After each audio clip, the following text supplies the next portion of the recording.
I'm feeling good. I'm feeling really good, dude. I think that we should record all our podcasts from now on Sunday or Saturday. We could do some. We've had a chat recently about what day we record now that Richard's back on the 9 to 5 grind. But I don't know, man. Morning, like just had a coffee. I'm not like depressed because of the events of the day yet. Like I feel like there's a good energy going into this that I haven't had in a long time. This is the only event of the day exactly. so far. I can do a podcast at 10:30 in the morning. Well, the thing is, though, easy. Like, yeah, I've also just had a coffee, but that does probably mean that at some point I am going to just start to like rapidly advance the podcast as the coffee makes its way through my body, and I need to... would posit that makes better content. I genuinely believe this. I think that this is if you're starting a podcast or something like it, if you want like something I've genuinely used as like artistic fuel before, needing to go to the toilet brings an energy to your showmanship that nothing else quite does, because there's nothing wrong with something being too short. Wow. No, that's not true. Let's ask the ladies in the audience. What I'll say is often things are made better if they're not as long. This is speaking from someone who judged an amateur short film competition for a number of years. Yeah, when it comes to art, it's usually benefited from... Well, like, this is the advice you get when you're, like, screenwriting and stuff, is that, like, start a scene as late as you can and end it as early as you can. Like, brevity is the soul of wit. Yeah. Much like this podcast. Agreed 100%. Yeah. So this is, of course, Film Franchise Fortnights on the Cult Pop Podcast, where we watch a different film franchise every fortnight. This year, we're doing only film franchises consisting of a single film and its sequel. And Richard, I'm excited. What are we talking about today? Today, we are talking about the 2003 hit film, Bruce Almighty, and its 2007 spin-off / sequel, which is much less of a hit, but we will get to that later. It's called Evan Almighty. I think the only reason why I've never heard it described as a spin-off before, in the same way that something like Get Him to the Greek or This Is 40, these single films with one spin-off, is because of the title. Totally. Right? Because it's got Almighty in the title, I go, that's a direct sequel. Even though you're so right, everything about it is far more like spin-off from the hit character from the first one. Yeah. Just like those other two examples. Well, interestingly as well, that like, because, you're talking about Steve Carell, who had a bit of a scene-stealing turn in Bruce Almighty, and then a year or 2 years later, starred in The 40-Year-Old Virgin and became a household name. Like, he's credited in the first one as Stephen Carell. Because he wasn't even... I didn't know that. Yeah, he was a Daily Show correspondent at the time. Yeah, wow. That was what he was known for. Wow, that's amazing. Yeah. That's right. I remember him being in Daily Show. Yeah, and Ed Helms also, who has a small role in Evan Almighty, was also a Daily Show correspondent. So, and then also Jon Stewart is the obvious. One. Yeah, exactly. And Dean Norris from Breaking Bad has a like fairly sizable bit part in Evan. There's a lot of people in Evan Almighty where it's one of those things where it's like, wow, you really all were months away from becoming famous, you know? Yeah, like although Jonah Hill would have been off the back of Superbad, right? Yeah, but this is let's get that fat guy from Superbad Jonah Hill. Like this is this is the same producer thinking that gets like Julian Dennison in Deadpool 2, I feel like, right? Like it's like oh no, actually sorry, this you literally was 1 month away.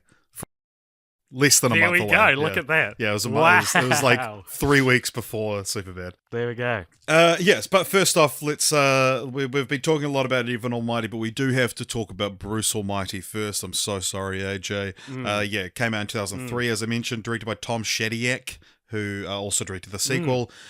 He also directed Ace Ventura, Yeah. So this is one of our rare Jim Carrey franchises, because until recently didn't like doing sequels, particularly because of Ace Ventura 2.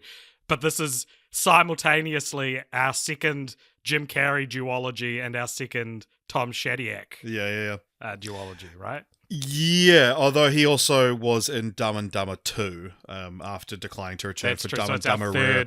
Yeah, it's interesting because Jim Carrey...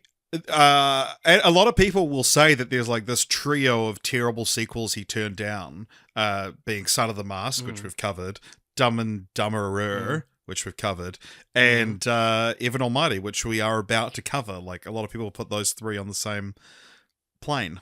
Interesting, and I'm out here to say that Dumb and Dumber 2 is worse than Dumb and Dumberer. Wow, in my opinion. okay. It's funny because he didn't do sequels for so long because sequels have such a stigma, and then the sequels he has done, it's like, well, yeah, this is why.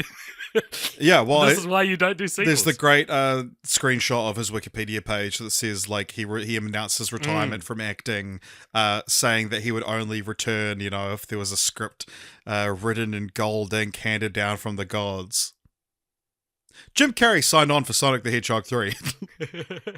But let me ask you this, just for context and for like kind of a handle on the culture. Is Bruce Almighty the last capital J Jim Carrey movie before maybe Sonic the Hedgehog? I would say yes, man. That's not me answering. Totally. Sorry, that's not me answering your question. I'm saying I'm offering that as another title of a movie. 100%. And movies where Jim Carrey plays Jim Carrey is the genre. Or like above the title films as well. Totally, where it's like Jim Carrey is the selling point, and then here's the title of the film. If you care. Yeah. But yeah, it was definitely the sort of, or like Mr. Popper's Penguins.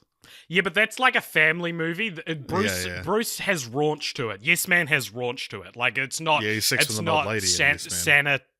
Yeah, exactly. It's not sanitized Jim Carrey. Yeah, right. Which I assume Mr. Poplar's Penguins, a film I don't think I've seen. Let's just... I'll have a quick double check of his filmography. At the parental advisory for Mr. Popper's Penguins. And it's got like full frontal male nudity. Yeah, totally, man. That's what his penguin is. Yeah, Mr. Popper's penis. So stupid. I love AJ, what is there's our Cult Popture podcast poster for for RizX this week. Although RizX already did prepare one, which maybe we could talk about. Rivix, sorry. So I'm so used to the Rizzler on my brain that I think everything is Rizzler. And perhaps another poster for you, Rivix, to RizX, if you really want to go down the esoteric rabbit hole. But yeah. Yeah. Bruce Almighty. AJ, what is this about? Bruce Almighty is about a local Buffalo. What kind of job? It's like a news reporter, but he does specifically like puff pieces. Yeah. And his name is Bruce Nolan, and he gets really fed up with his life, particularly when Stephen Carell's Evan Baxter is given the anchor job over him. And he has kind of a mental breakdown on TV. There's a bunch of other things that are going wrong in his life. He's one of them is not going wrong in his life is he's dating Jennifer Aniston's Grace. And he basically gets really upset with how bad his life is going and curses the heavens, curses God, because his girlfriend keeps saying, like, you should pray. And he says, smite me, O mighty smiter, before getting a mysterious invitation to it, like sort of an abandoned building where he meets a man played by Morgan Freeman who claims to be God. And God tells him, all right, you think it's easy? You think it's easy to walk a mile? I love how this movie is like, what would it be? Like, don't be so mean on God. You don't know what he has to go through. Yeah, he is so tough. Yeah. So God says to him, I will give you my powers so that you can do whatever you want and you can kind of get a feeling for what life would be like if you were God.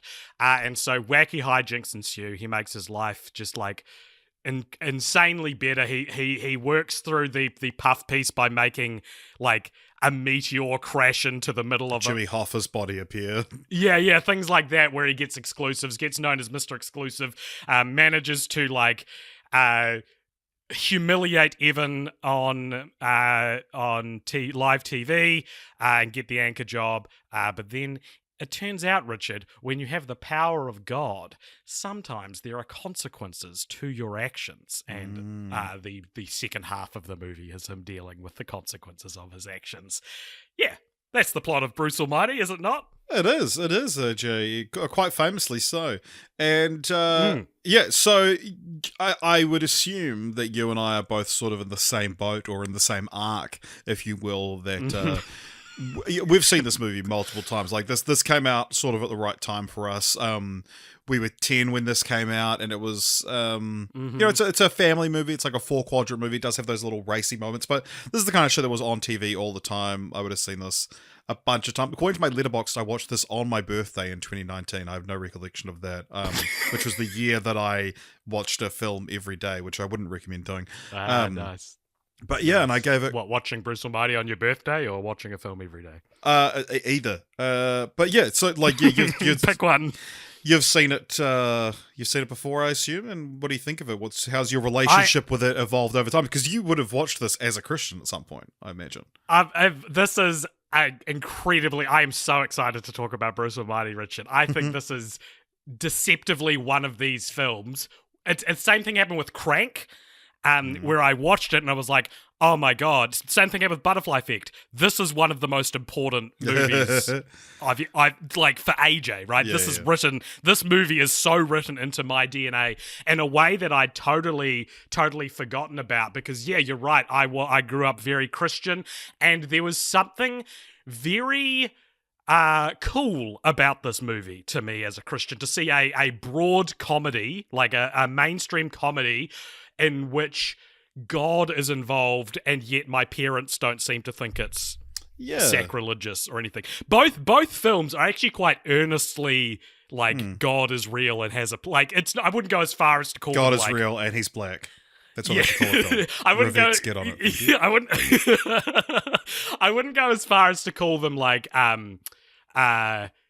Christian, right? But they are movies which operate like where the message is kind of wrapped up in the assumption that you also believe in a higher power, which was very interesting. I think it is interesting, a lot of like Bruce Almighty. Yeah, watching films like this, and this is also like a thing in like The Simpsons that feels like, you know, back in the 90s it was fine, but like this assumption that like, yeah, of course they go to church every Sunday. Like it was just never put into question. Like until I guess Lisa becomes Buddhist, it's like, yeah, it's just the default of the nuclear family. Yeah, no, absolutely. And yeah, like I find I've seen this movie so many times. I used it in my year 13 English movie study presentation because I was doing a presentation on the importance of faith, and I used this and Signs, M. Night Shyamalan's Signs, as my my like basis for it. And the only thing I can remember from it is that I was like, has everyone seen Bruce Almighty? Taught you how to say beautiful, how to spell beautiful, B-E-A-Utiful, because that's a catchphrase that Bruce has in the film. And then I remember at the end of the presentation, I wrapped it round and said like, faith in the face of doubt is a B-E-A-Utiful thing. And that was like my little presentational twist, like I'd pulled the rug out or something, even though it's just a word that I spelt.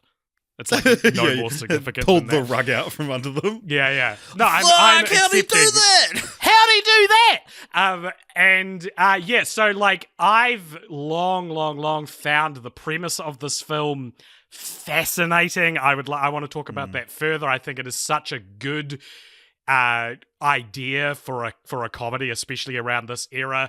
To get a little bit personal, Richard, not that I haven't been talking about my religious trauma already, but there's a scene in this where Jim Carrey, Bruce Nolan, imbued with the powers of God, goes home to his girlfriend, where he's using all these new miraculous powers to like bring the moon in closer and make it all romantic.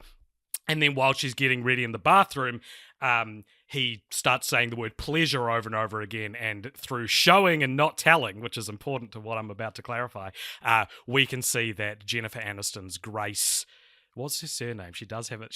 A surname is revealed in the last scene of the movie. I thought it was interesting that you'd get that far in a screenplay Connolly. without giving anyone a surname. Connolly, yeah. She is essentially brought, if not to orgasm, she is certainly pleasured by his god powers. And Richard, this is one of these funny situations. So I would have seen this on DVD. We would have gotten it out from United Video. And when I was 10, I remember seeing that scene and finding Jennifer Aniston's performance so captivating and zero idea why. I didn't know what an orgasm was. We've talked a lot over the years on Cult Popture about our various sexual awakenings, but this was like, I was like, I want to watch this scene again, and I can't articulate why. I don't understand why I find Jennifer Aniston so sexy in this scene, and now I do. Isn't that a wonderful story? Yeah, wow. Yeah, no, So, that like, was a formative scene, I think. And then the next morning, she wakes up and her boobies are bigger.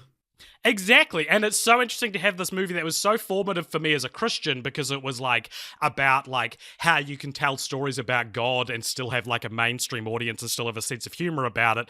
But it was also like instrumental to me as a pervert, right? Because because of this scene kind of like made me aware of perhaps like certain corners of sexuality that attract me more than others. The female orgasm. How weird. But like, I've actually got quite a kink for getting girls off. Watching this movie, I was like, oh my god! Like for between 10 and my early 20s, where I dropped the cloth, so to speak, where I stopped being a Christian, stopped identifying as a Christian.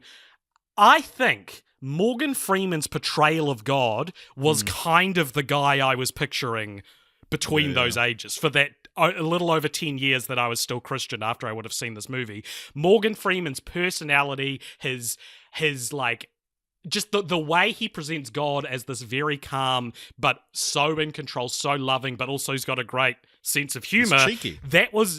He's cheeky. That was my understanding of God. When I would pray, I would be not necessarily picturing Morgan Freeman, but imagining that was the personality I was praying to. Like, it's this movie, man. Like, it's super, super important to at least You sound like you're about to cry. Yeah, I am. I don't know. It's just it's super interesting watching. My favorite scene in this film. And we'll talk about our overall feelings for it in just a second. But I want to talk about like what I think is a 5 out of 5 beat. A 5-star beat in this film, right? Is that throughout the movie, Jim Carrey, the interesting thing about Jim Carrey playing Bruce Nolan is that he is being his wacky self, whereas if you got like someone else famous at the time to play that character, I don't think Kevin that Hart. it would... someone like that who's like brand... The writers wanted Kevin Hart. Wow, there we go.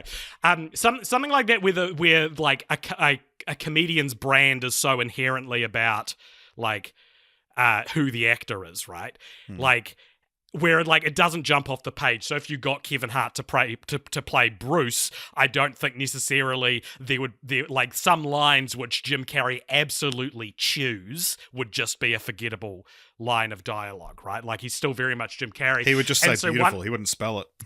Yeah, genuinely a great example of what I'm trying to explain here. But there's a catchphrase that Bruce has in the film that he says a few times throughout where he goes, it's good, it's good, it's good.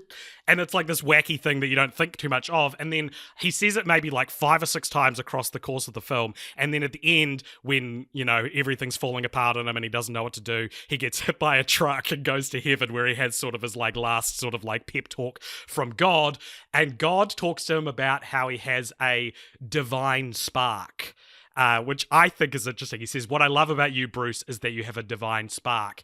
And then Bruce says something like, or don't get too jealous, or don't get too intimidated by me, or something like that. And God goes, see, that's exactly what I'm talking about. And so what I'm describing about why you cast Jim Carrey over Kevin Hart, for example, is the text of the film. That is apparently a divine spark. I think Steve Carell doesn't have a divine spark, which is what's missing from Even Almighty in a lot of ways. But yeah, he's like, you have a divine spark, which is such a funny way to describe Jim Carrey's shtick. And then just before he sends him back to Earth, Jim Carrey, or Bruce goes, "It's good," and God goes, "It's good." And then at both times, very serious actor Morgan Freeman with Jim Carrey go, "It's good." And that to me is so good. It's good. It's such a good, it's such a like tender, friendly, it's that cheekiness that I think makes Morgan Freeman's portrayal of God so effective. Totally, right? I think that makes this podcast so good. Exactly. And I don't know, like that to me is like, I would be so proud of writing that into the script. The rest of Bruce Almighty has its problems, which I'm sure we'll get to. But that moment there, it's such a fantastic piece of like marriage of screenwriting, directing, and acting, I think, where like I wouldn't be surprised if Jim Carrey brought "It's good" to the table, right? Totally, like yeah. that seems like something he would offer the It character. feels like he's trying to have so many catchphrases in the film. Totally. Well, so is the character though. Like everything right? he says is like the character yeah, himself true. is trying to, is like, that's the way the cookie crumbles and all that kind of stuff. Like, God, this movie has some like Be memorable the miracle dialogue lines in it. Totally. Yeah. Yeah. Yeah, it's interesting. So similar to you, I'd seen this movie a bunch of times, and I always would have said, yeah, like I like it. Like my review from 2019 says, like, you know, it's actually quite heartwarming and funny. Watched it yesterday or the day before, didn't like it. No, what's changed? What's changed, Richard? Because I certainly didn't like it as much as I did the first few times, but I was still like, I still laugh at a lot of the jokes. I'm still moved by some of the story elements. I still like enough of it to I would give it say a positive review. I still enjoy it somewhat. I just now am able to recognize it as like not a great film. Like, what do you think it has on Rotten Tomatoes? I bet it has like 45% on Rotten Tomatoes. Very close, 48%. But this is an early 2000s comedy. That's the worst time for Rotten Tomatoes scores for comedies, I reckon. Right? Totally. Yeah. I don't know. It's just like it's just I think just the shtick of this film has worn off for me after so many viewings, and yeah, having not seen it in 5 years, which is crazy because I would have thought 2019 is a fairly recent time to be watching a movie, but I guess not. Yeah, it's just like the sheen has worn off a little bit, and it's very, like we were saying before, it's very quaint the way it deals with like the inherent faith that you're expected to have as a human being. Yeah, it is interesting. Like, you couldn't make it these days. You reckon? But because it's like, yeah, I feel like this wouldn't go down so well. See, it has its problematic jokes for sure, but nothing nothing you couldn't snip out of the film, probably. Like nothing you couldn't just. No, I mean the whole premise is just too quaint for 2024. Yeah, right. Asking audiences to operate on the assumption that God is real is not. But even then, like, if God just exists in the universe of the film because it makes a better comedy, I'm also kind of, like, okay with that. The movie doesn't have to, like, treat it as particularly holy necessarily. It can still... It's the same with, like, I don't watch the Santa Claus and be like, it doesn't work because Santa's not actually real, you know? Yeah. The Santa Claus, which shares a lot of connective tissue with both Bruce Almighty and Evan Almighty in a very strange way. Yeah. Tim Allen should have played Bruce. And if this was made 10 years earlier, he 100% would have. No doubt that Tim Allen would have played Bruce in a 1993 Bruce Almighty movie. But it's interesting as well what you say about Morgan Freeman, because I feel like Morgan Freeman, just because of Bruce Almighty and Shawshank Redemption, like those two movies earned him like infallible status. Totally. For life. 100%. I am not saying this with an ounce of sarcasm. Bruce Almighty is probably Morgan Freeman's second most important role after Shawshank Redemption. Totally. I think... Maybe even his first. Maybe, because I just think it added a shorthand to culture. Like, if you made a joke about God and you depicted him as Morgan Freeman in your joke, like... he kind of like crafted what the last generation have thought God is like. Like that's what I was saying before. Like I feel like it's such an influential performance in a weird way. Totally, yeah, like the assumption from anyone around our age and plus minus 10, 15 years is that Morgan Freeman is God. Yeah, exactly. And you still see it referenced, and it's one of these things that's like it feels like it's permeated the culture so much that it's like it's almost like you forget it's from Bruce Almighty. Exactly. Like totally. Obviously you don't forget it's from Bruce Almighty because this actually was like a huge film. This isn't something that's faded into obscurity at all. Like this did like numbers at the box office, like made almost $500 million, which for like a comedy film in 2003 is insane. But yeah, and then obviously it became and then they thought, well, let's make a sequel, and the first one did so well, let's give it a massive budget, and well, we'll see if that worked out for them when we get to the second film. We've talked a bit before about 3 good scenes and no bad ones in films, the Howard Hawks key to making a good film. I'm not going to say there's no bad scenes in Bruce Almighty. I think there's like, especially there's this bit I totally forgot about between when Jennifer Aniston leaves him and when he like fixes his life, where like the world kind of descends into a near apocalypse because he's just not very good at being God. Yeah, because he says yes to everyone's prayers. Which is again such an interesting concept that almost feels wasted on a broad comedy, right? Like, like what if everyone's prayer was answered yes? What would the world actually look like? They do say that it's just the greater Buffalo area in the film because God doesn't want to give him the whole world in one go. But I don't know, man. Like part of me wants to like loves this film so much because I think the idea of being given the power of God is something I probably... this might be a Roman Empire situation. I reckon I think about that, not necessarily because of Bruce Almighty, just because I wish I could change things in my life and the world. I think about having God powers probably once every couple of days, right? And so Bruce Almighty exists I've said this before, but I have the same thing with having Fairly Odd Parents. It's the exact same thing. I think about that literally once a day. At least. And I often think about how exactly I would word my wishes to get, like, to not fall into some loophole and shit like that. Yeah, like, God, the hours of my life I've wasted thinking about that. I could have made some of them come true if I just tried. If I just put you just put effort decided to be things. The miracle, dude. You could have made it come true for yourself. Damn, but yeah, anyway, that's true.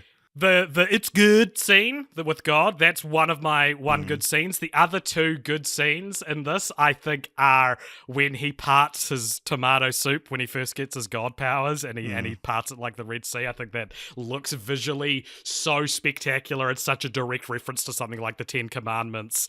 And it's kind of the only thing in the movie that is really that like flourishy, I think. And I think that makes it stand out really well. And of course, we have to talk about when he blows the girl's skirt. When he blows the girl's skirt. No. When he gets Evan fired from the news, when he basically he messes with the teleprompter, he messes with Evan's voice in a way which I've always felt skirted the you can't mess with free will rule that God gives him, but maybe he's like closing his larynx or something with his God powers to squeak up his voice. Yeah, he does because he pitches his... He pitches his... Yeah. That, Richard, let's say it together, I reckon that is one of, if not, the greatest comedy performance scenes ever of a given time period. Do you know, we were talking about this privately, that like this is of all the things in this movie, this is the like this got Stephen Carell his own spin-off. Absolutely. Like it's so it good. would have got him the 40-year-old virgin. Like, yeah, it's because he plays such a nothing character in the film, apart from that one scene, where he's just like this kind of smarmy dick. But yeah, there's this one scene, where it starts off with Bruce pinching his larynx to make his voice go up here, and then he messes with the teleprompter, so he says, "And my tiny nipples went to France. I like a do da cha cha." It's so funny, man. Eventually, just descends into going blah, blah, blah, blah, blah, blah. Yeah. And his Steve Carell's ability to keep like the top half of his face completely deadpan while his mouth is doing these insane things. And it's like, it genuinely is like a phenomenal performance by him to maintain that. It's so fantastic. Do you remember watching that for the first time? That would have been like the funniest thing I've ever seen when I first saw that. I thought I was going to die. Yeah. From laughing so hard. I will say though that like the rivalry between Evan and Bruce, I forgot the character's name. Jim Carrey. That's the title. Yeah. Is I think the film didn't do enough the film didn't do a good enough job of making Bruce like a likable character up until like right at the end. Like when everything is going, and this was actually one of the big things that affected my enjoyment of the film this time, is that like when everything's going wrong for him, he's such a fuckwit about it. And also like blaming God for his issues is like, okay. But like, yeah, when he gets home, he like, he's bad at his job. Like he's also having worked in a newsroom as well, that like the way they talk about like, oh my God, I'm going to be going live. It's like, yeah, it's pretty, yeah, it's like one of the first things you do, you know? And all this talk about sweeps week, like, is such like one of those Americanisms that just like does not make it over here, but it's always anything that is involved around TV. It's like, it's for sweeps.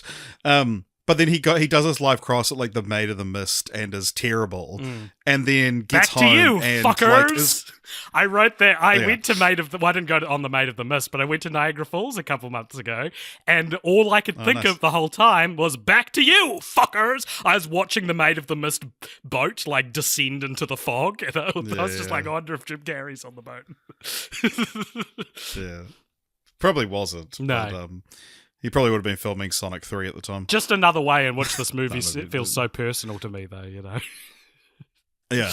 But, like, when he gets home and he has this massive argument and he talks about how horrible his life is going, and Grace is like, hey, can you, like, chill out a bit? And then he, like, smashes these photos against the wall, which apparently was an improvised moment, and so her reaction is real. It's like, this dude is violent, like, and then she says like, "Oh, you always do this" or something like that, and then he gets mad at her about like, "Oh, I'll take the worst day of my life with a side of guilt, please." I don't know, but man. Then he helps a homeless man. He he shoos some gang members from a homeless man, and that's like, oh, he's done a good. He thing. saved the like, cat. I don't feel like we're shown any reason to root for this guy, and also like Evan. Like, there's nothing wrong with him. He's just better than Bruce. Yeah, I get what you mean. However, this, and you know, if you were less worried about offending me, or more worried about offending me, you'd be eating your words here. But I don't think you'll give a shit. I saw so much of myself in the way Bruce Nolan acts in this film, and to the point where it's like, no, this isn't a coincidence. I was incredibly my personality was just obviously so like influenced by this movie in so many different ways. Like the scene where she gets up and she pulls the bed sheets off him and he like has a little crazy like rolls around. Like great. That's something I do. The way he the smite me, oh mighty smiter, is sounds like something I would yell at Adobe Premiere because it's crashing on me while I'm trying to like I just every time he got angry, every time he like articulates with dramatic flair everything wrong with his life, like, oh, with a side of guilt, please. Dude, you know me.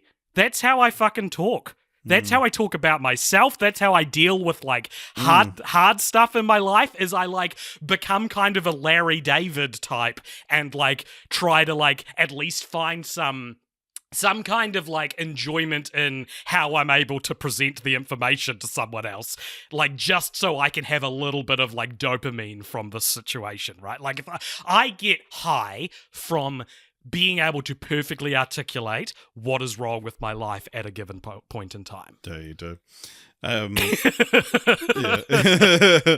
Yeah, sometimes I wake up to like 15 messages from you articulating what is wrong with your life. Yeah. and I'll heart react to like two Yeah, of them. yeah, and The best written yeah, ones. and then you put your phone away and be like, "Oh, it reminds me of Bruce Almighty." Yeah. Well, actually, I think this could be one of those like breakthroughs we have every now and then, because also my enjoyment of Bruce Almighty went down from previous watches, and I'd seen Even Almighty once, and watching it this time, I was like, I don't think this is that bad. I think you're Bruce and I'm Evan. Interesting. Okay, but I wouldn't do to you what Bruce does to Evan in this movie. I don't think. Maybe not in terms of relationship to each other, but maybe in terms of like personalities. I mean, Evan basically doesn't have a personality in Bruce Almighty, but him and Evan Almighty is more of a defined character, I suppose. Yeah. Yeah, interesting stuff. I went to our old friend Common Sense Media to see what it sort of had to say about this film, but it's really more of like how is this film for kids? And it's not like a kids movie. It's a borderline sort of family movie. But one thing that it did, because it has the section where it's like, here's some things that you can talk to your kids about. And Common Sense Media, if you haven't listened to like our Scooby Doo episodes where we went over there, is that it's a for Christians to sort of see like the parents' guide on IMDb, but specifically, God, this like, must Christian, be and it has a section fascinating which is for like, Bruce Almighty. it's not really. Oh, okay. But it has a section that's like, here's some things you can talk to your kids about. And one of them is like, what if you had God's powers and stuff like that and help people. But and this was just something that I was wondering if you can, I actually don't know the answer to this, is families can talk about what they would do if they had God's powers. How would you decide the best way to respond to prayers? Most of the prayers in this movie are petitionary, meaning that they are asking for something, usually love, money, or status related. What other kind of prayers are there? Yeah. I mean, you can thank God. You can just pray to spend time with God. That's how the pastors in my old life would say it. Like, I would say most prayers are definitely asking for something, but a lot of those things can be altruistic. Like, you can pray for someone to get better. You can pray for other people. Like, I don't know if I would say my relationship with prayer was exclusively praying for things I wanted, but I definitely would say most of it was praying for something, whatever that was. Actually, what am I saying? Of course I would have mostly prayed for what I wanted. I'm not that selfless. Yeah, interesting. But I'd never heard that word petitionary. Totally. And yeah. But so I guess a prayer just refers to any conversation that you have with God, is that? Yeah, exactly. Yeah. Right, yeah. Few places banned this film as well, probably unsurprisingly. Egypt, Saudi Arabia, Iran, Kuwait, and Qatar, due to its portrayal of God as an ordinary man and blasphemous to Islam. Egypt and Malaysia eventually lifted their but gave it like equivalent to like an NC-17 rating. That's whatever, that's I get that. Yeah. Got a couple of pieces of dumb IMDb trivia here. Please. Jim Carrey and Steve Carell were both born in 1962, but were in 7 months apart from each other. Jim Carrey born on January 17th, and Carell was born on August 16th. It's funny because his birth year is specifically mentioned in Evan Almighty. I didn't think that little piece of information would enter my mind, because I remember hearing it and being like, Steve Carell was born in 1962? I guess in 2007, that was, 40-something years ago. Whereas now it feels like 100 years ago. Yeah. I mean, he's 60. Wow, there you go. Too. Wow. Yeah. 62. So it was. Bruce, it's the same number in his birth year. I don't know. Do something with that. Do something with that, Rivex. Bruce uses the phrase, and then it has in brackets my, and then out of brackets life, so my life, half a dozen times within the movie's first half hour. This shows that Bruce is too inwardly focused and needs to learn to see the bigger picture. It also foreshadows the near-death experience he has in the climax, where God returns the prayer beads Bruce had previously discarded, and Bruce genuinely prays for Grace's happiness. It's just the plot of the movie. Yeah. All right, any other thoughts on Bruce Almighty? Not yet. Not until probably we get to continue the franchise. Okay. Calm down. So, Even Almighty followed in 2007, again directed by Tom Shadyac. What do you think this one has on Rotten Tomatoes? 29. 24. Yeah, man. Not bad guesses today, AJ. You have a lot of your review on Letterboxd said that you don't think that this is that much worse than Bruce. As someone who's cooled down somewhat on Bruce Almighty, I think this is so bad. I think this is so much worse than Bruce Almighty. I can't believe you haven't you can't like, I don't know, like to me it's obvious. Like what should we say what it's about first, maybe is the next. I think you should, yeah. So Jesus Christ. So basically it's Noah's Ark. Instead of getting the powers of God, Evan, who has moved away from Buffalo because he's pursuing a career in politics instead of being a news anchor anymore, and God, as Morgan Freeman appears to him and basically says, hey, you need to build an ark. There's going to be a flood. And against the better judgment of slimy politician Chuck, someone or other, played by John Goodman, Chuck Long, Evan commits to building a giant ark in which, and this, I don't know how to talk about this movie's plot anymore without getting into criticisms I have of the plot.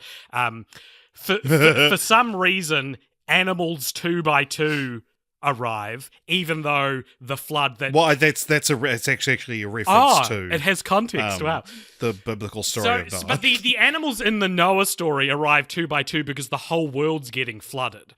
In Evan Almighty, it's just this like little valley. A dam breaks and it floods, and so you don't need there should have been a zoo or something that was close to the plot that made it. Bought a zoo. They should have bought a zoo, Richard, because I think that otherwise there is so much in this movie that goes like, well, it's not going to be a good movie if it's just a guy builds an ark and there's you've got to have animals showing up 2 by 2 in it because that's the fun. That's like the imagery of Noah's Ark. And so there's not really any... That's really the fun of Noah's Ark. There's no narrative justification to why the ark would be filled with animals. Similarly, as the film goes on, despite Evan trying to reject God's mission for him, he, much like Tim Allen in the Santa Claus, begins to take on the appearance of Noah. Or does he, Richard? He takes on the appearance of a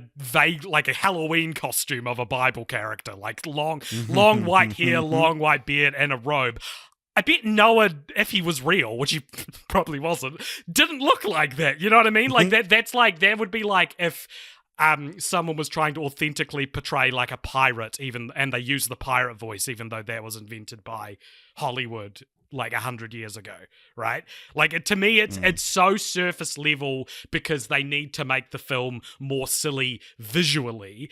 But ultimately, I think my problem with this film, Richard, is that getting all the powers of God, fun, exciting, a little bit horny. Getting told by God you have to make an ark, boring, hard work, a chore. Like, this movie is about a guy who gets told he has to build something. This is so boring.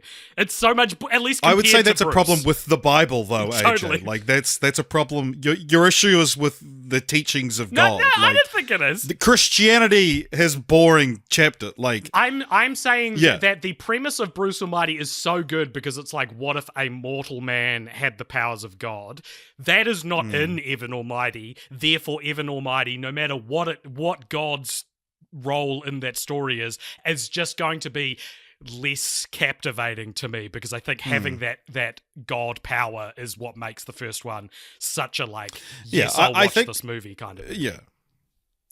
God is a lot more of a dick in this one, which is more of like a Old Testament thing. He's a lot more of a genie from Aladdin kind of figure, and there's a lot more of him careful what you wish for. Yeah, but he pops up on the Weather Channel as the weatherman to talk to Evan while he's watching TV. So it's all like Pennywise a little bit, like a less psychotic Pennywise. And there's also a lot more God forcing Evan to do things, which I feel is like, not only is that not in line with, I think, the God presented in Bruce Almighty, but it's also just it feels like the plot is just, it's another plot contrivance, just like, why are there animals when it's only a local flood? It's like, why is God pushing this guy to do this thing so fervent? Well, this is the thing, that because the whole sort of like reason for the plot. So he's moved to become a congressman, and the big congressman, Long, who is you said John Goodman, is signing this bill to allow people to develop in national parks, which is would bad for wildlife, the animals and stuff, and this is a very sort of like pro wildlife movie, and so even he makes Evan go through this trial to really like become one with the animals and stop this bill from being passed. But it's like, why doesn't God do all this to Councilman Long or anyone? There is a deeper conversation that maybe doesn't need to be had about this franchise, but like it is kind of like, why are like random American men being ordained, being given divine intervention, right? Like, of all the people, like American men already think they are the center of the universe. Like, I feel like if the story were actually going to happen, and if God was actually real, I don't know, surely... You think it would happen to you? No, I don't think it would happen to me. I think enough things have happened to guys that look like me. I think, like, yeah, it draws into question, like, why has God, who has not revealed himself to be a thing that exists to anyone since, like, apparently Old Testament days, why has he picked Bruce Nolan and Evan Baxter, two guys who know each other, to appear to, in real life? Not a big problem, just something that would bother me if I was writing the films. Yeah, these things could be happening all over the world. Well, yeah. But also the thing is that there is quite a famous get out of jail free card that God works in mysterious ways. So that does mean that he's essentially above criticism, and so are the writers of this film. But no, you're so right. It's so this movie's not concerned with the true. Like, there's a bit in Bruce Almighty when he dies and goes to heaven, and God's like, what do you want? And he goes, feed the hungry, world peace. And then God goes, what do you really want? And he's like, I want grace to be happy. But it's like, no, hold on. Why is God shrugging off those things? Why is God being like, okay, sure, feeding the hungry? What do you really want? He's like, okay, you're right. I want my own selfish, like, my tiny life to get better is what I want, not like grand scale feeding the poor, feeding the hungry. Yeah. One of the conversations that in Bruce Almighty that I did really like, because it's something that I've talked to you about before, is like, because the two rules are like, you can't mess with free will and you can't bring anyone back from the dead. Is that no? It's you can't tell anyone you're God, which doesn't have any ramifications or anything. It's just to keep the plot secure, basically. Yeah, but I'm thinking of the genie. Yeah. But he does say, he says to God, like, this is once grace has left him. He's like, how can you make people love you without messing with free will? And God's like, yeah, that's now you know how I feel. It's a pretty good call to like kind of like But the problem is that Christian dogma is too greedy, because if you said the reason there are bad things in the world is because God gave humans free will and he doesn't want to mess with that, I can accept that as an answer, but that answer gives, like, also makes it that therefore God is not in control, and the Christians aren't willing to give that up. You can say God is all powerful, but he's not in control because he gave everyone free will. If you say that to any evangelical, they go, no, he is in control. He could change it if he wants to. He could feed the poor if he wants to. And so they want God to be all powerful and all loving at the same time, and both of those things kind of don't. Yeah, it's interesting because, like, also even just the concept of getting the powers of God, it's like none of the stuff Bruce does in this film is anything that there's any evidence that God is able to do. He breathes because locusts out of his mouth when he chases the hoodlums away, and I don't quite like that because it's such a deeply biblical idea that I think the movie should have more of this. Same with the parting the soup, where it's like, let's tap into actual like Judeo-Christian imagery to like and contrast that with modern day life in 2003. I think that would be fun. But yeah, I think with Evan Almighty is that I'd seen this once before. I saw it in the cinema. And there's quite a funny thing that for the rest of my life, I guess, I will remember that the biblical flood in Evan Almighty takes place at midday on September 22nd.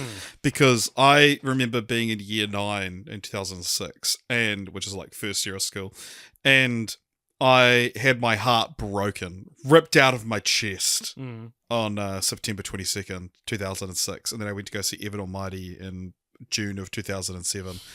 And they're like, yep, storms are coming on September 22nd. And it felt like the film was mocking me. But, so yeah, I had only seen it once before, but I will forever remember that. But then it's like, it has this reputation of being one of the worst sequels ever made. Does it? And I think... I've never thought of it as being... people hate this film, yeah.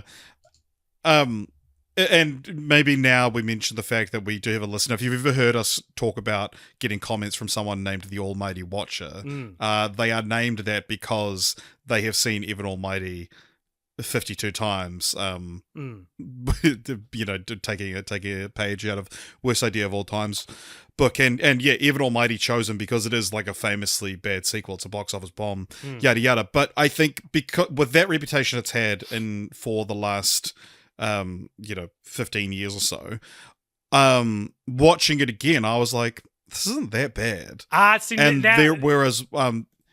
But then watching Bruce Almighty, thinking for the last 20 years, like, oh, this is this great film, I was like, oh, this isn't that great. And it's one of those things where they just sort of met in the middle, because I had higher expectations of one, which it didn't live up to, and I had lower expectations of the other, which it exceeded. See, this is interesting because I didn't know this was necessarily considered to be a particularly bad or even remembered sequel. I knew it wasn't as popular, but I wouldn't have thought to see it on like lists of worst of all time or anything. So now it's like, in that context, yeah, it's not that bad. But I think for me, because I always used to give Almighty Watcher shit about this, because I'd be like, even Almighty is not a bad enough movie to do the Worst Idea thing for it, right? Like, it's such a fine, okay movie, whereas like something like Grown Ups 2 is like actual brain rot. But watching it again, I certainly think that Watcher is more justified than I originally thought. I think that like if a movie is going to cinemas, it's already getting half a star more than a sequel that is not going to cinemas. That's, I think, what I'm saying. Sure. It's like, to me, you can't call this one of the worst sequels ever made when Son of the Mask exists. So that's like such a drop, like in the bowels of hell that film's quality is, right? Totally. And so I think, but that being said, there are things in Evan Almighty that do feel like straight to DVD level, like moments. Like I think when it's funny that it has such a big budget when it's so wasted. Like I don't know. I feel like the most expensive comedy film ever made. Wow. Until Men in Black 3. I just feel that if you cast Steve Carell, you give him a spin-off because he has that hilarious scene in the first one, and then you don't give him anything like that in the second one. I think Steve Carell is wasted in this movie. I don't think he does anything interesting. I don't think any of the characters really do anything that interesting. And one of the things that I know you want to talk about that I think is so stupid and confused and such a tasty little nugget of, I can tell this would have been a bugbear in the screenwriting pre-production. It was written by Steve Odekirk, by the way, who wrote Kung Pao and Jimmy Neutron. Also directed the second Ace Ventura after writing the first one. There you go. I think that like the movie starts and they're like, Evan, you know him as the reporter from the first film. However, in between films, he's become like a grassroots politician. And we're saying goodbye to Evan now on the last day of like Eyewitness News, his last day of Eyewitness News, as he moves across state to become a local politician. I'm sorry, Tom Shadyac. All of this, too heavy for a comedy. Too much context, too much information. Slim it down, because what it is they wrote the film and went, this would be better if Evan was a politician, I think. You know, that they want Steve. I have a very explicit answer for you. Tell AJ, me, if you tell want me. some context. Yeah, please. Very interesting that you didn't immediately jump to this, because this used to be your favorite thing for a long time. Okay. But this was originally an unrelated screenplay. You're kidding me! I had no idea. That's insane. Go No, on. yeah, I think it's No, yeah, because it feels like it's like, okay, what if Bruce Almighty again, but we picked a different Bible story? Like, it feels very sequel-y to me. It was originally a screenplay called The Passion of the Ark, which was this massive bidding war in 2004. Sony bought it, and then Universal paid to co-produce it and have Steve Oedekerk rewrite it into a Bruce Almighty sequel.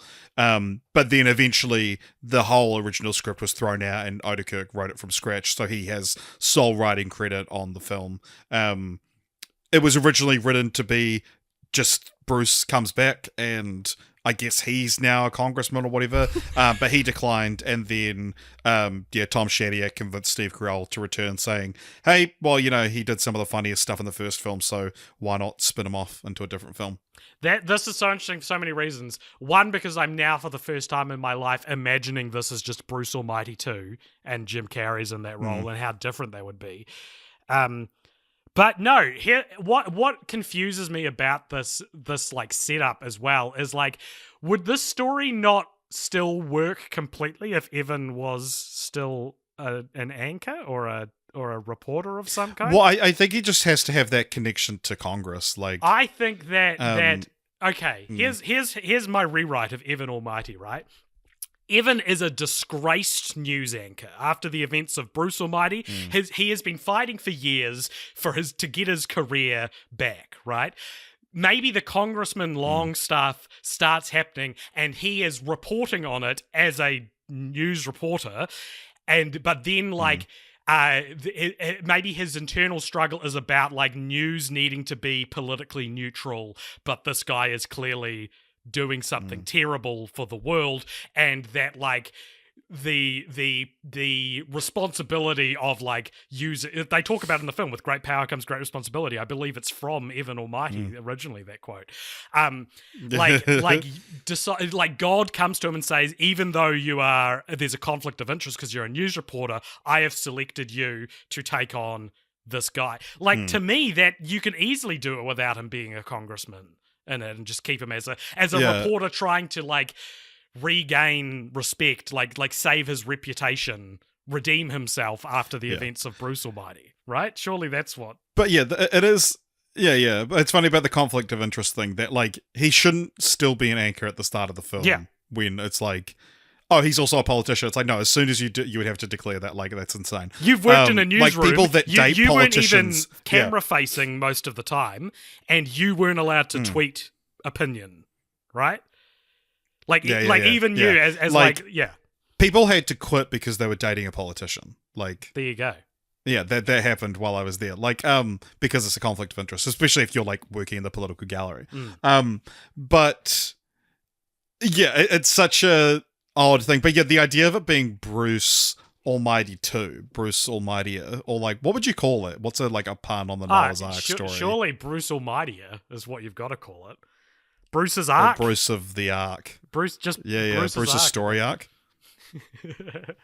But but it's like, that has the thing, because it's like, again, like we said, it's why is God picking on Evan? But if it's he's coming back to Bruce and being like, hey, you haven't completely learned your lesson, I need you to fuck it, and it makes more sense of, like, why God is just fucking with him. Totally, yeah. Because of this film, it's like he's forcing him to do this. He tries to not do it, and he keeps on doing it, and then the animals have to help him complete the ark, which was a real ark. Like, they built this thing, which is, why the budget was so big, and it was built to the actual biblical measurements of the ark. It's in cubits in the Bible, I think, but it's 450 feet long, 80 feet wide, and 51 feet high. This is why I hate the movie, They just had people... Because I could just imagine... They just had people building it in between... Right. Like, during the night. Right. Yeah. Because I can just imagine God coming to me after, like, say God comes to you and you know the Bruce Almighty story. Like, say Bruce told Evan the truth about what happened to him. Then God comes to you, you're Evan in this situation, and says like, yep, I gave this guy you hate, I gave him omnipotence, right? What I'm giving you is I want you, by yourself, to build a boat, something you've never done, and something that took the biblical referenced character of Noah hundreds of years to do, basically. Like, to me, it's just getting given more work. I would hate that. And that's why I hate this movie. Yeah. But it is interesting, though, that, like, because obviously there was a lot of animals involved, a lot of CG animals, which, like, I actually think the film looks pretty decent, especially for 2007. Totally. And, like, there were a lot of real animals used, but then there's a lot of scenes where, like, predators and prey have to appear next to each other, so they were, there's movie trickery done. But this was, they took sort of pride in having an environmentally friendly set. This was the first film to offset its carbon emissions. It's an ethically good film, and we've just spent half an hour trashing on it. No, it's like I haven't. It's like I a haven't. woke film. I haven't. I said it was actually not that bad. Yeah. But the American, there were 177 species of animals used in the film. And the American Humane Association oversaw all of that. They gave permission to use no animals were harmed in the making of this movie over the closing credits.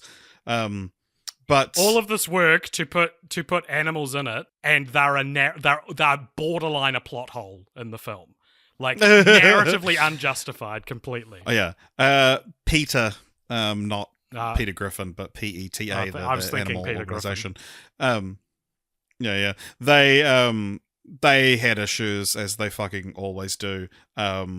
They said that they used animals that had, like, formerly been abused, and they were like, no, you shouldn't have done that. But the thing is that, like, Peter is a disgusting organization who, like, they would, if they got a hold of the animals that had, like, formerly been abused, they think it's better to just kill them, like, because these animals that were, like, formerly in captivity or, like, used in shows and things like that can't go back to the wild. Like, they are not built for it.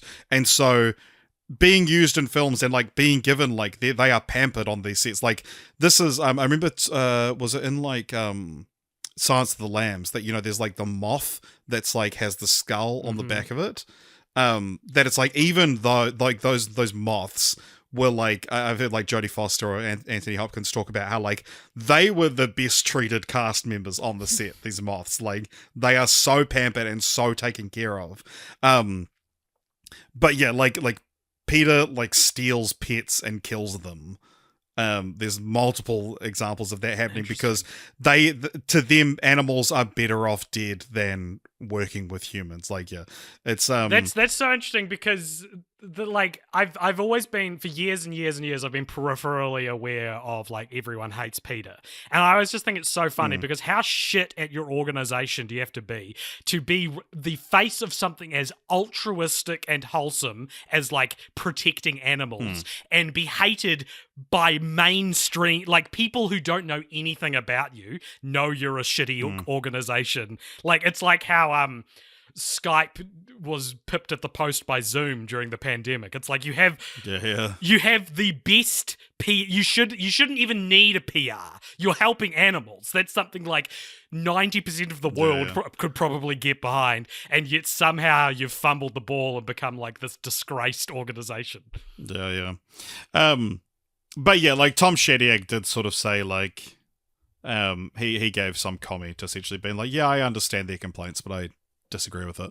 But there was as well that, like, this film, so yeah, as I mentioned, like, due to all of these things, the animals and building an actual biblical ark, the budget of this film was $175 million, which is pretty substantial. And it made $174.4 million at the box office, like, considered a box office bomb, and especially when I mentioned, the first one made close to $500 million. But I think that's because the story of Noah is just less interesting than giving a guy God powers. That's what I'm saying. But he said he had this like outburst at producers saying, "I'm not seeing any ads, and I don't know why. I'm not getting answers. People are giving me information that isn't true. I'm only hearing about all the other summer movies and nothing about mine." And he fired the marketing consultants that he'd used over mishandling other marketing. He apologized for his outburst later on, and just said he was nervous about the film's release. But yeah, it's interesting because this was like a tentpole summer blockbuster in 2007, which would have been like what Transformers and shit as well. Do you know another problem? Evan, not as funny of a name as Bruce. I think I hear Bruce Almighty, I go, Bruce is too modern a name to be paired with Almighty. Evan's too sensible of a name, Yeah. What would you have called him? Steve Almighty. Rodney. Something that makes you go like, that's a working class name. He shouldn't have Almighty after it. I think Evan's too professional. Did you notice... Yeah. Did you notice that his wife's name is Joan as well, which is, according to IMDb trivia, a reference to Bill and Ted, and getting confused. No, it's probably just a reference to Joan of Arc. Yeah, there's a realtor in the film as well called Eve Adams. So presumably that's a reference as well. Yeah. One thing I hate about this movie is at the end where he goes and sees God while he's having a picnic with his family, and God writes ARK in the dirt and is like, see, that's what it's all about, is an act of random kindness. And it's like, that's not what the movie's like thematically really about.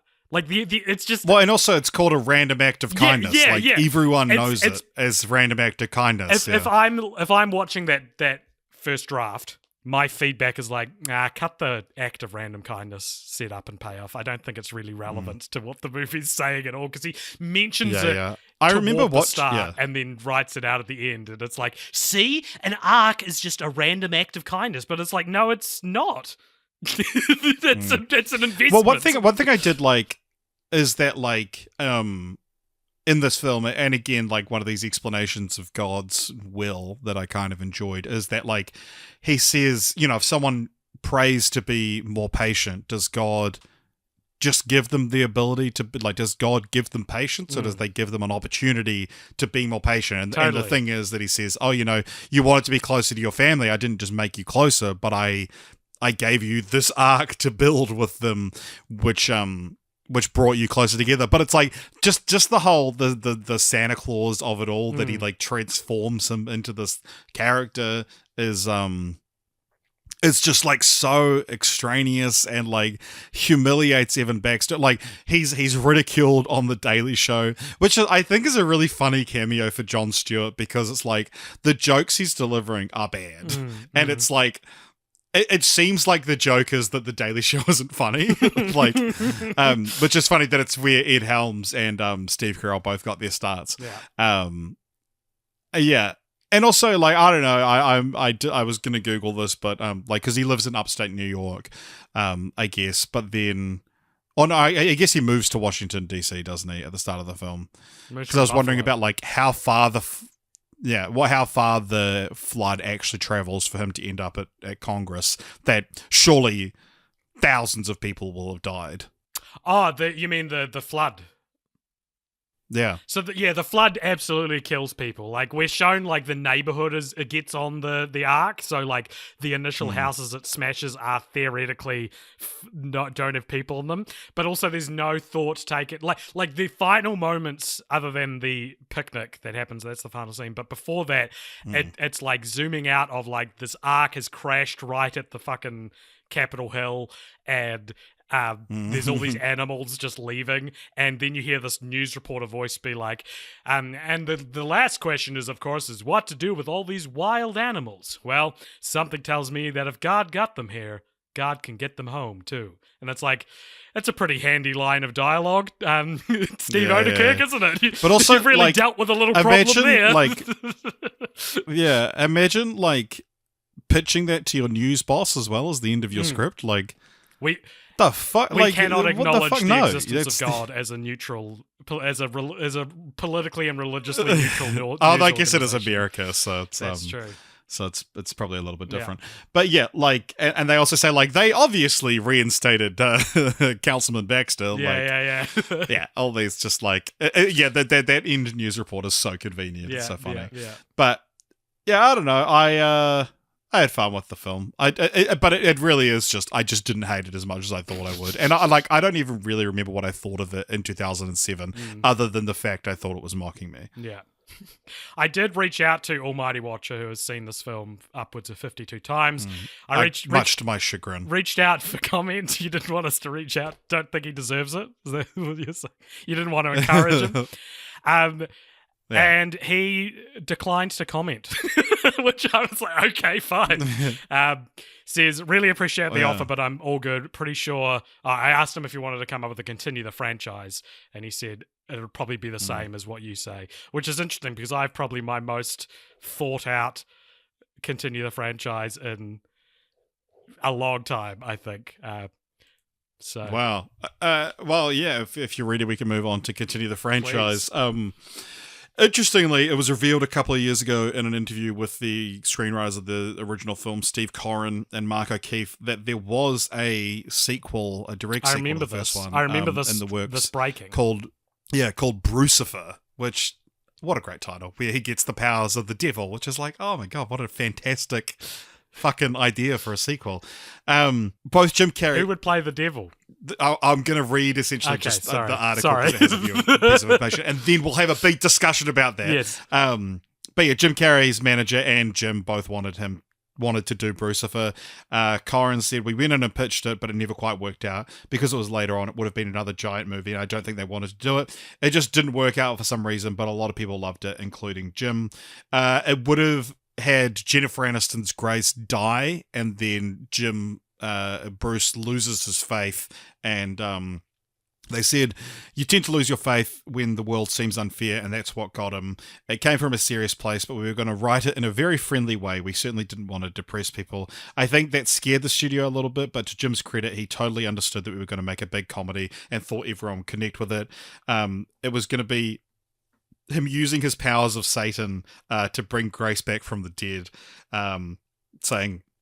I remember when we pitched it, Jim was laughing his ass off because we had her come back as Jennifer Aniston. He said, no, she has to look like a zombie first, and then we'll make her beautiful again. We thought that was brilliant.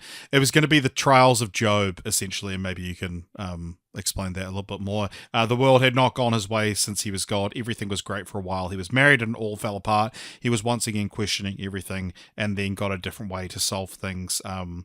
They described it as the most cost-effective sequel imaginable, and added totally different themes, of course, but the beats everyone enjoys. What's the Trials of Job?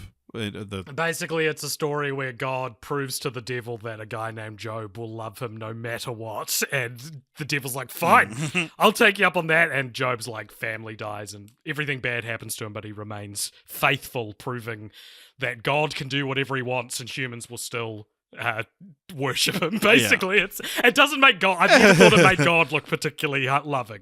The Book of Job, but right, interesting. Who should have played the devil? There's my first thought was Tom Waits. Okay. Interesting. What an interesting first thought. Why is that? Because he's terrifying. But because it needs to be sort of one of Morgan Freeman's contemporaries. We're not going to pull a Christmas Chronicles 2 and have just throw out someone like what's his face that you mentioned, Julian Dennison, who's supposed to be the equivalent.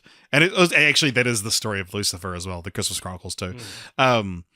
But one name that was actually thrown around to play God in the first film who would work, I think, is Jack Nicholson. Jack Nicholson as the devil in Brucifer. That would be pretty good. And he would have done it. As that era of Jack Nicholson? What, 2011 maybe?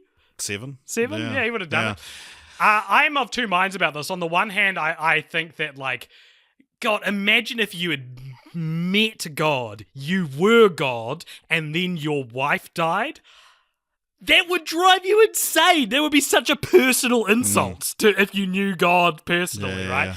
And so, like, I feel like that's so unreasonable on Morgan Freeman's God's side to let that happen. But then at the same time, at least it's not like a fridging situation, right? Because it sounds like Jennifer Aniston would still be in a lot of the movie as a zombie. I don't know. It sounds heavy. It sounds like tonally completely different to the first film. But it's Yeah. a very intriguing idea for sure. I love it. And what do you think of the title, Brucifer? Yeah, that's great. That's the obvious place to take it. Yeah, I think I forgot the title. Yeah. But yeah. Yeah. Well, who would you have played did the devil? This has been sprung on me to such a degree, and I already have like 2 really good casting choices for my Continue the Franchise that I think you specifically will love. So if you'll allow me to put all my energy into that pitch instead of trying to figure out. Genuinely, Jack Nicholson is such a and bucket list Morgan Freeman. Exactly. It's such a. At the time, this would have been such a slam dunk. Totally, I feel like Jack Nicholson would be great as the devil as well. Yeah, it's also like you want it to be because Morgan Freeman has such like an iconic voice and like gravitas and sort of like poise and calm about him that you need the opposite of that. That someone, but like someone equally with like an iconic voice and an iconic craziness about him. Yeah. I mean, you could go like Robert De Niro would also work, but it needs to be one of these like actors who Tommy Lee Jones gives the film like totally. Famously unable to sanction. That's exactly Jim Carrey's buffoonery. That's like imagine a Two-Face Riddler reunion and like, but now Tommy Lee Jones is like the wacky one.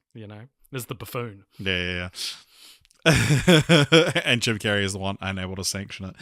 Well, so for my Continue the Franchise, because it sounds like you have a better one, I think that like you spin off like again, like take the character who sort of filled a similar role, because I Almighty Watcher in our Discord briefly mentioned Chuck Almighty, which would be Councilman Long, and John Goodman could headline his own comedy, so.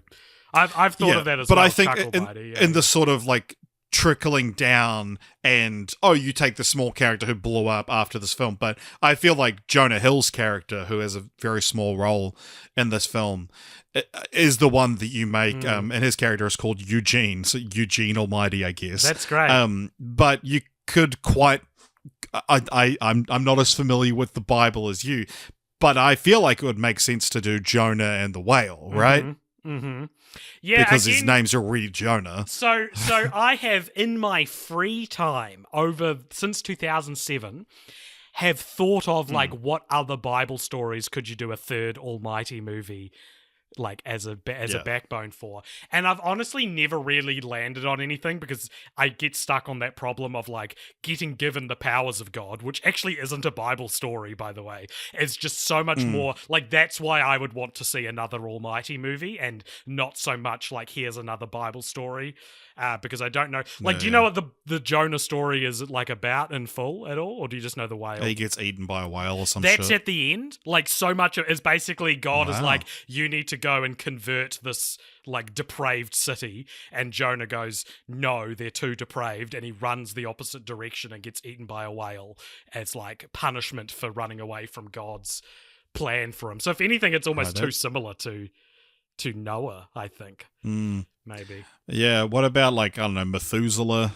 Don't know what Methuselah does. I honestly, I can't think. Doesn't he just get real old? Yeah. The other big ones would be like, all right, main characters of the Bible. Jesus, who you couldn't do, I don't think in any way that wouldn't be like ludicrously offensive. Moses, be a big one. Jonah, Noah. Well, no, I'm not doing these chronologically, just before anyone comes at me. These are thousands of years spread apart. Like Adam and Eve is maybe something there. And like maybe if you wanted to get into the weeds, there's maybe it should be a chick. Maybe it should be Eve, and it's God just being like, don't eat this. Yeah. Oh, sorry. Richard, no! What's when Moses other than parting the Red Sea? Continue the Franchise, and it's like, like what did because Moses received the 10 Commandments and also parted the Red Sea? Moses was a the same guy? Yeah, but he was a prince, so it's like the whole thing is that the story of Moses is about being the rich, being the 1%, then going to be the 99%, basically. That's a cool story, but I do think Moses is too protected by like sort of like more Hebrew religions that it might not be like no one no one considers like Noah particularly sacred, whereas I think next to Jesus, Moses is probably one of the more like do not mess with the story kind of characters in the Bible. Yeah. What about if we got one of the I don't know, who's the guy that told them to cut the baby in half? It's either Solomon or Saul. I always forget which one. Yeah, Solomon, I think. There was, we'll get to yours in a second, but there was actually a couple of other Continue the Franchise things I should mention. So there's two remakes of Bruce Almighty, a Bollywood one and a Tamil one. But also, interestingly, so like, you know, the C also at the bottom of like Wikipedia pages, there's what Wikipedia refers to as a spin-off documentary TV series, which is The Story of God with Morgan Freeman, which is like a documentary about different religions and cultures' relationship with God, and it's presented by Morgan Freeman. Yeah, right. That's so funny. I guess the connection is...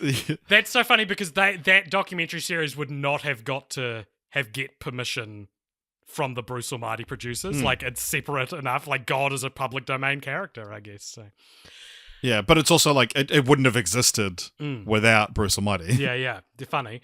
I think that the only Bible story I think could maybe work would be Abraham and Isaac, which is Abraham had his son Isaac, and God's like, prove your faith to me by killing your son.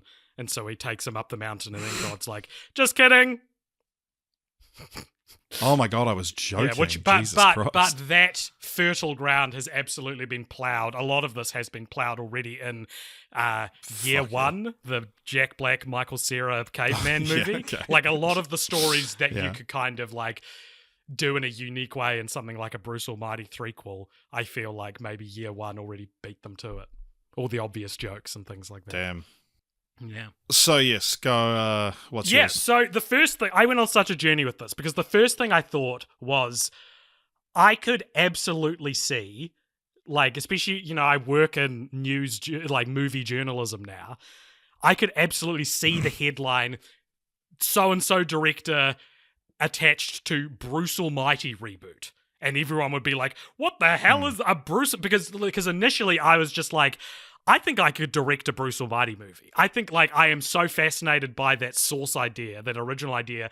And, like, initially I was like, I would want to go into more the existentialism of it, I think. The idea that if you gave someone like Bruce the powers of God and then took it away from him, it would not be like time to learn my lesson situation. It would be like taking heroin away from a heroin addict, I think. Like, I think you would be, if you had the powers of God for a week and then they were gone, that would ruin your life completely, I think.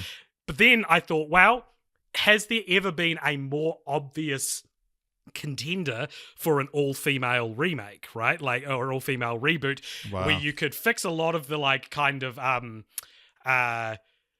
problematic elements that are sprinkled through the first film. You could call it, like, you know, Sally Almighty or whatever, get like a popular comedian. Sorry, I know that's a vaguely sexist title to give female comedians. And of course, in the same way that, and this is so stupid, but in 2003, it was kind of a big deal that a black guy was playing God. Like, that was like a bit of a subversion, I think. And so now you do, obviously, a woman would play God in this reboot. Yeah. But then Alanis Morissette. Then I got thinking even further, Richard. And here's what I'm going to pitch you. This is my actual continue the franchise, but that's how I got to this.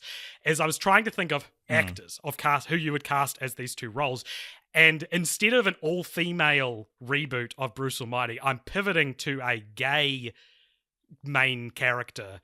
And I think Brian Jordan Alvarez should play the Bruce role, right? From English Teacher and the sitting is the opposite of standing TikToks, because he's all over my TikTok For You page, very much doing like echoes of Jim Carrey, right? Like he's ripping his shirt off and dancing to these ridiculous songs. I like, having watched English Teacher, like, it's so insane how I feel. I said this to someone recently. It's kind of made me more aware that there are different flavors of gay stereotype, because Brian Jordan Alvarez is a gay, what has stereotypical gay characteristics in real life, but then the character he plays, an English teacher, is like a completely different type of what I still recognize as like somewhat stereotypical gay character. But anyway, I think a story about a gay man who gets given the powers, same setup as Bruce Almighty, and then maybe spinning that into like, what would a person who is like carries the burden of like societal bigotry, what does that person do with the power of God? Like, you could absolutely lean into the Westboro Baptist Church angle, like actually dig into this and create like a meaningful commentary on the role of God in our sexual orientations. I don't have it all there yet, but Richard, here's who I'm pitching for God. I hope you'll like this as proud as I am for pitching this. I think in Brian Jordan Alvarez's Bruce Almighty remake, I don't think I'd call it Bruce. I think it'd be a different name. I think Angela Bassett should play God. What do you think of that? Oh yeah, doing the thing. Yeah. Exactly, right? Like, because I was on female reboot, and I was like, all right, who has Morgan Freeman level prestige, who is also like an African American woman? And I think Angela Bassett, fresh off the Black Panther 2 Oscar nomination, she's so good in that. I don't know. What do you think? I think if Angela Bassett plays God, Brian Jordan Alvarez is the Bruce role, and it has all the fun that Bruce Almighty has, but a lot of the problematic elements are able to very organically be modernized or updated for our current what we consider okay to say and what we consider not okay to say. Making the main character gay, I think, completely absolves these issues. Now the sex scenes aren't slightly misogynistic, but they can still be sexy and fun, which I think is the new movement in young filmmakers, right? Is like, we still want to be horny, but we're respecting that we didn't used to do this in the most respectful way, and I think there is that. Well, Gen Z just want to get rid of sex altogether, and so I think millennials, which English teacher, that's how you got me to watch English teacher, because you described it as millennial comedy that isn't cringe, and I think that is the millennial thing at the moment, because it's the millennials that are going back against Gen Z who are saying sex scenes are bad, because we're saying like, no, there is just troubling perspectives and gazes on sex scenes in movies historically, whereas things can be horny and still be progressive and still be fun, because there's nothing actually wrong with being horny, right? So I think you could do that. Well, with and a gay also, character. that like, and that like being horny and sex in real life isn't always, sometimes it's funny, sometimes it's all these different things. Sometimes it's meaningful, sometimes it's filled with hate. But yeah, I think Angela Bassett is a great call for God, because you're looking at sort of you want to think of like a woman who has the same sort of standing and gravitas as Morgan Freeman, and like Viola Davis would be another one, but I think she almost has like too much gravitas. I haven't seen her play have the sort of the same sort of like cheekiness you talked about that I've seen Angela Bassett and also like play. I legitimately thought that you were leading to RuPaul should play God. That's pretty fun as well. A gay God, that would be super interesting. I think like a drag queen God. A drag queen God? Oh, maybe I like this more. I was going to say on Viola Davis that I think much in the way, I was thinking about this with Giancarlo Esposito recently, that his brand has been totally diluted since Gus Fring, right? Giancarlo Esposito. I feel like he's in way too much. He says yes to everything, and he's just playing Gus Fring and everything. I feel like Viola Davis is in a similar, not quite as like bad maybe, but like since watered down, since whatever her Suicide Squad character. Well, it's because it's movie versus TV. Amanda Waller. Yeah. I feel like she's too Amanda Waller in like everything she's in now to have the Morgan Freeman-esque gravitas.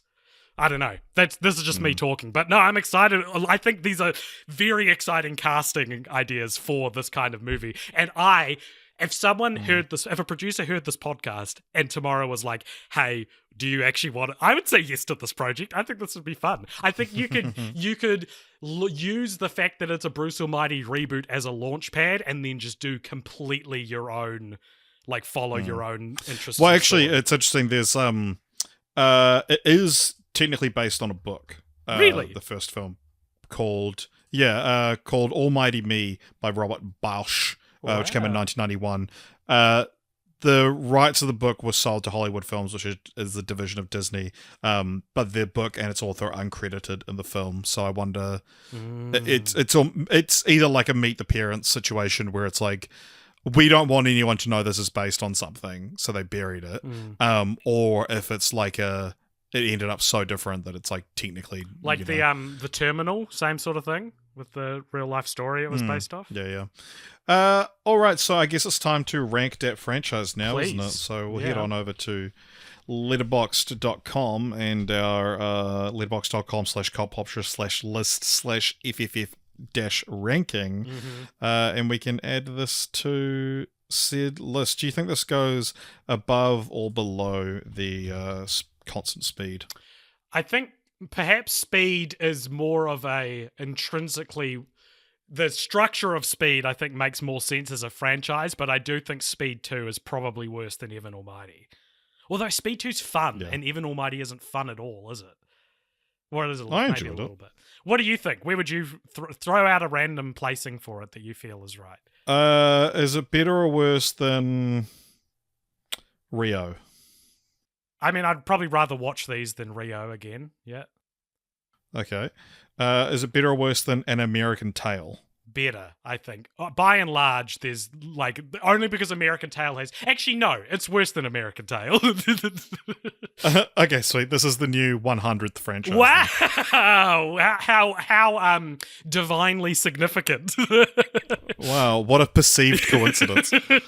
All right, so what's next? I guess time to reveal the next franchise. This one will be revealed by random number generator, and I'm going to make you guess what it is. I've got, Great. because it is Nicevember, it is, I've deleted horror films and stuff from the list to Okay. give us a list of nice franchises. Not all, like, some of them have. Like, know, if we'll Bruce just Almighty see. and Evan Almighty can qualify for Nicevember franchises, then that's the standard, right? Yeah, Nicevember really just came out of wanting a break from horror, or wanting a break from phantasm more than anything. All right, so what number are we looking at here? 35. 35. So, oh yes, interesting. This is a 2-film franchise. Wow. It's a comedy franchise. Interesting clue that they are called something different here than they're called in the States. Okay. New Zealand and Australia know them as something different. Interesting. I'm thinking there's like The Boat That Rocked, which doesn't have a sequel, but that's an example of something called something else in other countries. Can you give me like a time period? Mid 2010s. And who's in them? Anyone? Yeah. Wow. People are on them. Wow, that's crazy that people Pretty are... famous people. Wow, even bigger. Yeah. I don't know. They're comedy films. I don't know if I said that. They're Yeah. mid 2010s comedies. That have different names in America than they do here. Yeah, they add a word to the title here, because to distinguish it from a TV show that's big in Australia and New Zealand. Bad Neighbors. Yeah. There we Or go. Neighbours, as they're known in the States. Yeah, right. Okay, So Bad Neighbours and Bad Neighbours 2 Sorority Rising, which I believe stars Chloe Grace Moretz, who just in the last 24 hours has come out as gay. So, good for her. for her. I didn't hear that. Yeah. Wow. Yeah, posted a thing endorsing Kamala Harris and said, as a gay woman, Damn. She got Kevin Spacey beat for can't vote for Trump. other things to announce you're gay during. Cool. Yeah. All right, well, tune in next fortnight for the Neighbours/Bad Neighbours franchise. Thank you very much for listening, everybody. If you would like to support Cult Pop Show, you can do that by liking us on Instagram or Twitter, or, to be honest, our social media game has deflated, I feel, in the last few months. And that's not to say we've given up on it entirely, more so that, like, come to the Discord or the Patreon maybe if you're wanting to be involved in the community, because our Instagram has been neglected. Our Facebook, I don't even think I've visited the page in a year. Well, one interesting thing is that people have asked me, but especially like when I was applying for this job that I've just started, which is editing podcasts, obviously there was a lot of talk about Cult Popture, and they want to ask about like what you know about building a brand, and then they also asked about how much of my time it takes up and all these things. And I sort of said that like because we did announce earlier the end of film franchise Fortnights would be coming in June of 2026. Not the end of Cult Popture necessarily, although we'll see. I don't know. But I said that we're not we're not trying to build the brand anymore. Like, I feel like we've stopped trying to really expand film franchise, or we've stopped putting much effort into trying to expand it. Like, we are happy with the audience we have, and if we just ride this until the end of the podcast, I think you and I would both be happy with that. Totally. Which is not to say, whereas like you shouldn't say like 3 years ago, it would have been like, no, like how can we there was very much like how can we continue to grow? Yeah, totally. I think we both just got too invested in other things going on as well. But also that, like, I am happy with the audience we have, Totally. and the bigger it got, the more we would have to stay on top of things like releasing Patreon episodes on time, which I want to stay on top of, and we are currently up to date with that, thanks to my scheduling and editing skills. But yeah, no, we love our fans, and if we were 10 times the size, like, that'd be, it'd be great for our Patreon income or whatever, but it would mean that we were less able to have as intimate of a relationship with our fans that we do. For sure, 100%. And speaking of Patreon, if you want to stay till after this music ends, you will be treated to the post-credit scene and various other treats on our Patreon if you go and visit there. But yeah, thank you very much for listening, everybody, and have a B-E-A-Utiful day. Welcome along to the post-credit scene. There's a segment at the end of each episode. If you donate $5 or more over at patreon.com/cultpopture, you get to give us something to talk about in this, the post-credit scene. Richard, who's it from and what is it? All right, interestingly, we've got a question that I was like, I'm pretty sure we've done this before, so I've just looked, and we have done it before. So I'm going to get rid of that from the line.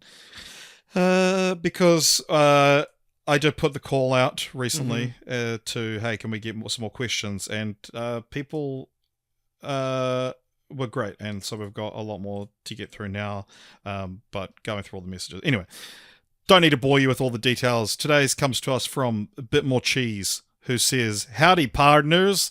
I just found an unopened package of Ziploc bags that I must have purchased in December 2020.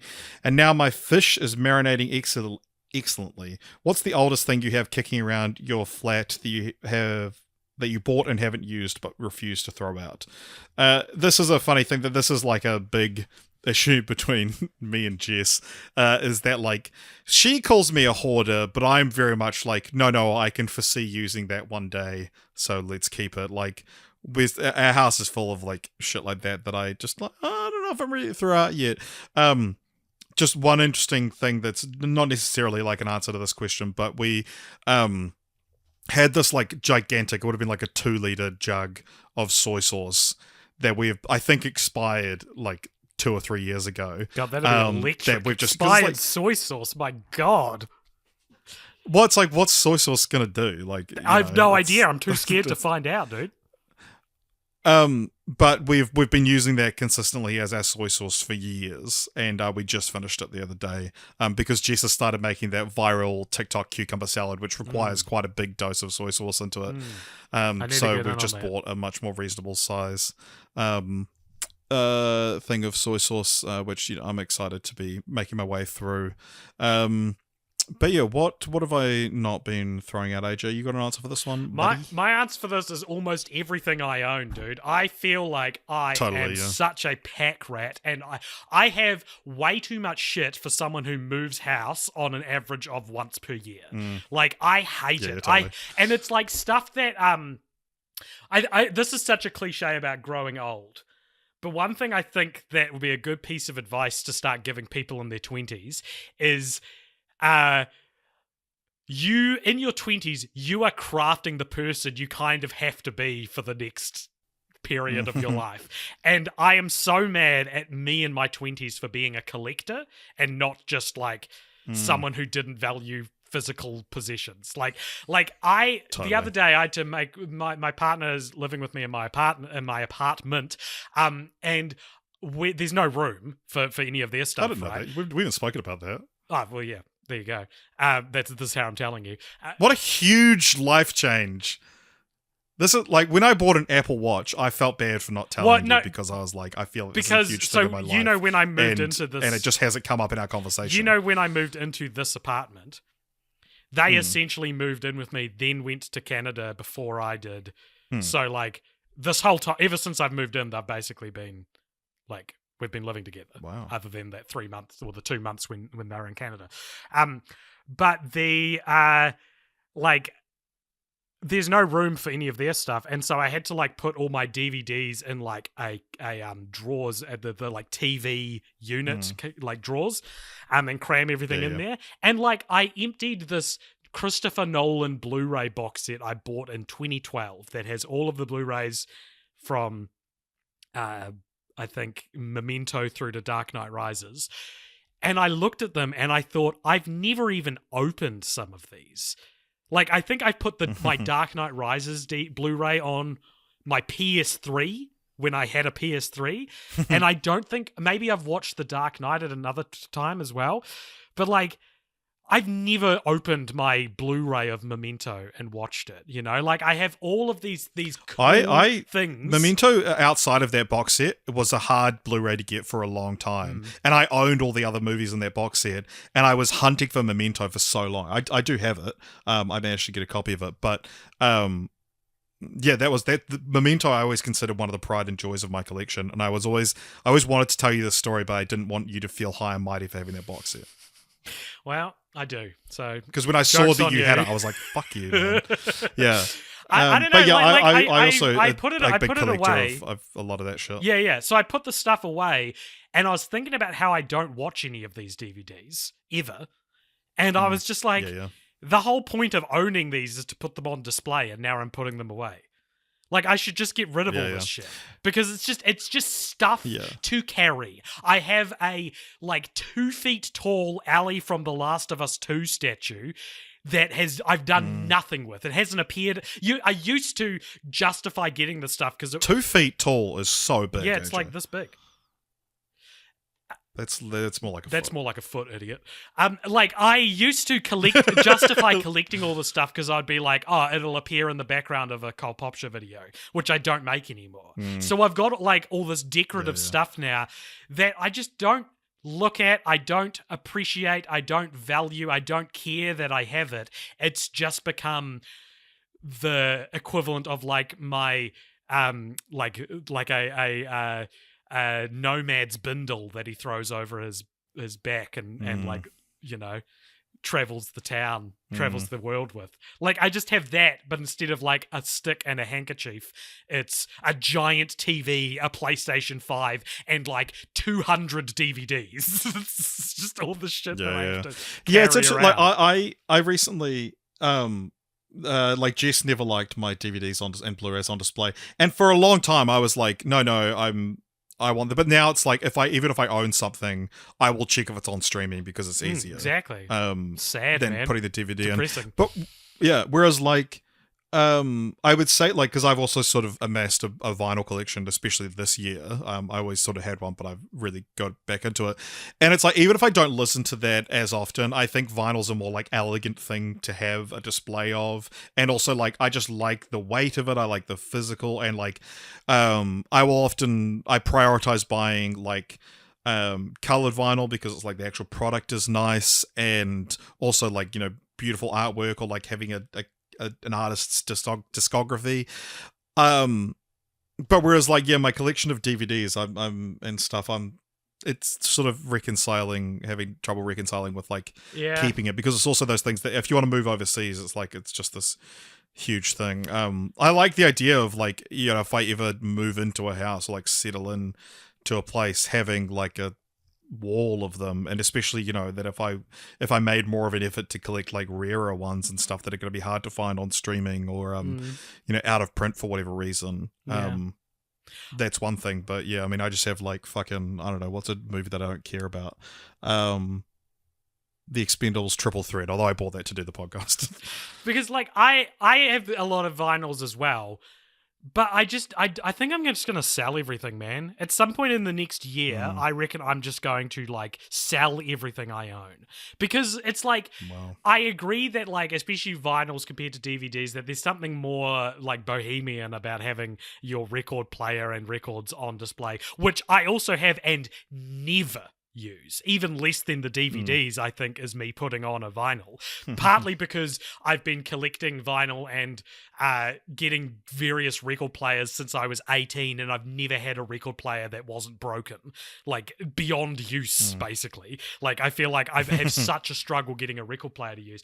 But it's just like well, I have yours. There you go. The future that you're talking about, where one day you'll settle down and you'll be able to display all your vinyls and stuff like that. I have that too, but that future is me in my mid-40s, I think. I don't think it's me in my early 30s, and I should stop preparing because it will be easy to just collect a bunch of this stuff again. And if I can't find stuff I used to have, I don't think I'll care that much. Yeah. That is the thing. I'm caring less about holding on, and I think that's Jess's influence. I want experiences. Anyway, I hope that answers your question. Bit more cheese. Weird that our Bruce Almighty episode is like close to 2 hours long. Agreed. It's over an hour and a half.